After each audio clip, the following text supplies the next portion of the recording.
কিরে ইব্রাহিম, তোর বাপের দেখলাম তোকে বাড়ির দলিল লইয়া ব্যাংকে, তোকে কি কোনো সমস্যা?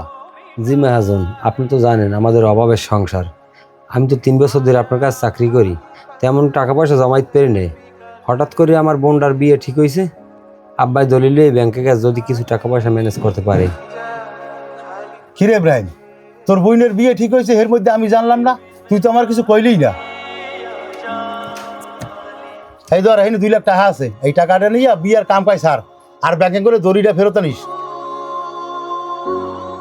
মহাজন, আপনি আমার 2 লাখ টাকা দিয়েছেন, এতগুলো টাকা আমি ফেরত দেবো কেমনে?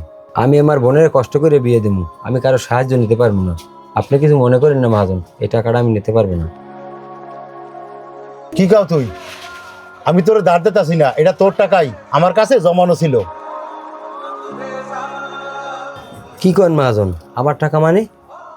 আমার জানা মতে আমি তো আপনার কাছে কোনো টাকা জমাই নেই, আর আপনি তো আমার প্রতি মাসে বেতন দিয়েই দিয়েছেন। শোন ইব্রাহিম, তুই যে কালে আমার জায়গায় চাকরিতে প্রথম জয়েন করছো, তখন তোর বেতন ধরা হয়েছিল 15,000 টাকা, আর তোর লগে যে রেজাউল কাজ করে ওর বেতন ধরা হয়েছিল 20,000 টাকা।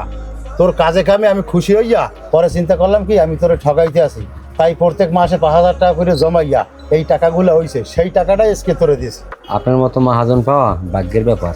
আমার ভুল হয়েছে মহাজন, আপনার আমার বোনের বিয়ে দাওয়াত না দিয়ে। আমার বোন না, আপনার বোন হিসাবে আমার বোনের বিয়ে আপনি আসবেন। হইছে, তুই আমার কথা বাড়াইস না। তোরে আমি 7 দিনের ছুটি দিলাম, এখন বাড়ি যা। আমার বোনের বিয়ায় আমি আইতে আছি।